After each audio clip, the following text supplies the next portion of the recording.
علامہ صاحب یہ کیا وقت کیا تھا شہادت کا، اور وہ وقت صبح جیسے ضربت تو 19 رمضان کو لگی، تو وقت کیا تھا شہادت کا؟ یہ نماز فجر؟ جی دو روایتیں ہیں، مشہور یہ ہے کہ وہ فجر کا وقت تھا، لیکن بعض روایات کے اندر یہ کہ نماز شب پڑھنے کے لیے تشریف لے گئے جی یہ بھی ہے، اور شہزادی ام کلثوم کے گھر پر موجود تھے اس وقت، افطار شہزادی کے گھر پر کیا تھا۔ اور دیکھیں بیٹیوں کی خواہش یہ ہوتی ہے کہ باپ کے لیے جو گھر کے اندر بہتر سے بہتر کھانا بنا ہوا ہے وہ پیش کر دیا جائے۔ اب دیکھتے ہیں کہ مولا علی کی بیٹی کے گھر پہ کیا کھانا بہتر سے بہتر بنا ہوا ہے۔ تو روایت یہ کہتی ہے کہ اپنے بابا کی خدمت میں 2 جو کی روٹی رکھی،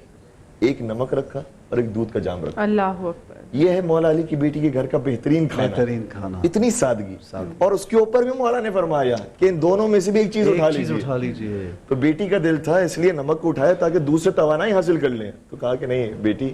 دودھ کو اٹھا لو، میں نمک سے افطار کروں گا۔ اور افطار بعد میں فرمایا، پہلے نماز انجام دی، پہلے نماز پڑھی، پھر افطار کیا اور 3 لقموں کا افطار کیا، پھر عبادت کرنے کے لیے تشریف لے گئے اور ساری رات عبادت کرتے رہے۔ گھر سے باہر نکلا کرتے تھے اور ستاروں کو دیکھا کرتے تھے، اور فرماتے تھے ما کذبت ولا کذبت، نہ مجھ سے جھوٹ بولا گیا ہے اور نہ ہی میں اس بات کی تکذیب کر سکتا ہوں۔ اور پھر باہر نکلے تو پھر کبھی مرغابیوں نے راستہ روکا، حسنین کریمین نے راستہ روکا، حتیٰ دروازے کی کنڈی نے راستہ روکا۔ وہ یا جاندار ہو یا بے جان ہو، سبھی چاہتے تھے کہ آج علی رک جائیں۔ ایسی فضا سوگوار پہلے سے تھی 19 کی۔ اور پھر جب مسجد کوفہ کی طرف رخ کیا ہے تو جنہوں نے مسجد کوفہ کی زیارت کی اور بیت علی کی بھی زیارت کی، انہیں معلوم ہے کہ بیت علی کا اور مسجد کوفہ کا فاصلہ کتنا ہے اور وہ کتنی بڑی وسیع و عریض مسجد ہے۔ جب اس مسجد میں تشریف لے گئے تو وہ روایت جو نماز شب کے بارے میں اور ہمارے ناظرین نے ذرا کم سنی ہے وہ میں آپ کی خدمت بیان کرتا ہوں کہ جب وہ مسجد کوفہ میں داخل ہوئے تو دیکھا کہ اصحاب پراکندہ نماز پڑھ رہے ہیں اور نوافل انجام دے رہے ہیں، تو مولا متقیان بھی محراب عبادت پر تشریف لے گئے۔ ابن ملجم کو موقع ملا کہ اس وقت کوئی بھی موجود نہیں تھا، لہٰذا وہ قریب آیا اور وہ تلوار کی جو زہر میں بجھی ہوئی تھی وہ سر پر ماری۔ مولا علیہ السلام نے اشاروں کے ساتھ نماز کو مکمل کیا، تلوار مار کر وہ جب بھاگنے لگا تو اصحاب نے اسے پکڑ لیا، اور پکڑ کر جب لے کر آئے تو دیکھا کہ مولا علی علیہ السلام کا سر اقدس امام حسن مجتبیٰ کی آغوش میں، اور امام حسن روتے جا رہے ہیں اور مولا علی کی آنکھیں بند ہیں۔ جیسے کچھ قطرے مولا علی کے چہرے مبارک پر گرے اور دیکھا کہ امام حسن رو رہے ہیں تو فرمایا اے حسن روتے کیوں ہو؟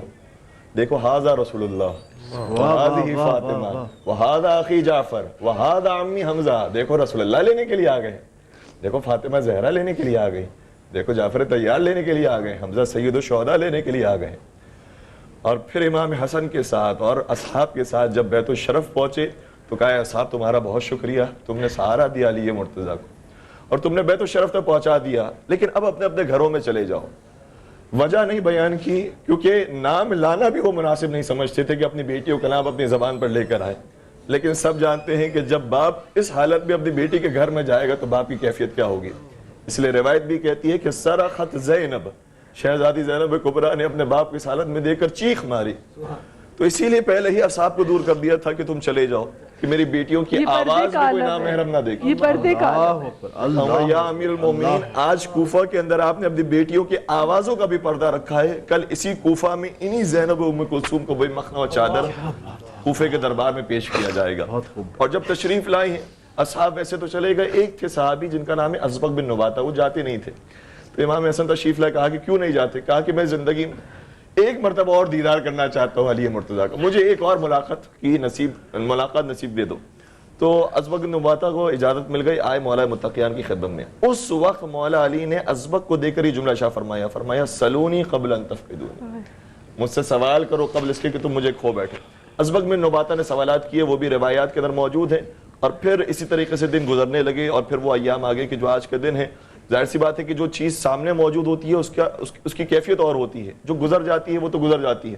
اس لیے 2 دن تک جو مولا علی زخمی حالت میں اپنی اولاد کے سامنے رہے نا، وہ بڑا درد بھرا منظر ہے۔ اور یہ روایت کا جملہ ہے ناداہم باسمائہم، پھر ایک وقت وہ آیا جب اپنی ایک ایک اولاد کو ان کے ناموں سے پکارا۔ مولا علی کے 12 کم از کم بیٹے تھے، 15 کم از کم بیٹیاں تھیں، ایک ایک کو نام لے کر بلایا، کہا کہ بیٹا حسن میرے قریب آؤ، بیٹا حسین میرے قریب آؤ، بیٹا عباس میرے قریب آؤ، محمد حنفیہ میرے قریب آؤ، بیٹی زینب میرے قریب آؤ، ام کلثوم میرے قریب آؤ۔ سب قریب جمع ہو گئے تو پھر فرمانے لگے اب میرا روانگی کا وقت آ گیا اور رسول خدا مجھے لینے کے لیے آ گئے، اور آخری جو جملے ادا کیے ہیں اور آواز بند ہوئی ہے، ساری اولاد اپنے بابا کے اوپر گر گئی، کسی نے پیروں کو چھوما، کسی نے سینے کو چھوما، کسی نے سر کو چھوما، اور پھر جنازہ تیار ہوا، غسل و کفن ہوا اور نجف اشر میں جا کر دفن ہوا۔ صرف اتنا کہنا چاہوں گا کہ جن کی اولاد زندہ ہوتی ہے وہ اسی طریقے سے اپنے باپ کو رخصت کرتی ہیں، لیکن کربلا کے میدان میں انہی علی کی جو حسین تھے جب زمین کربلا پر گرے تو ان کے پیروں کو کوئی چومنے والا نہیں تھا، ان کے سینے کو کوئی چومنے والا نہیں تھا، ان کے سر اقدس کو کوئی چومنے والا نہیں تھا، سر اقدس تھا ہی نہیں، اور سر اقدس موجود نہیں تھا۔ یتیم سکینہ سلام اللہ علیہا، ان کی حالت یہ تھی کہ جب اپنے بابا کے لاشے پر پہنچی تو سینے پر جگہ نہیں ملی، پیروں میں بیٹھ گئی، اور پھر شمر آتا ہے اور وہ تازیانہ لے کر آتا ہے۔ تو یہ علی اور اولاد علی پر ڈھائے جانے والے مظالم ہیں جو ہمیں ہر جگہ پر نظر آتے ہیں، جبکہ نبی نے فرمایا تھا اے علی تیری دشمنی صرف منافق اور کافر رکھے گا اور تجھ سے محبت صرف مومن اور صاحب ایمان۔ بہت خوب علامہ صاحب، بہت خوب۔ اور میں جمیل بھائی، علامہ صاحب نے آج ایسی خوبصورت باتیں بیان کی ہیں کہ جو ہم سب کے لیے سیکھنے کا موقع بھی ہے، اور یہ محفل جو ہے آج ان کے کلام سے، ان کے ذکر سے منور ہے۔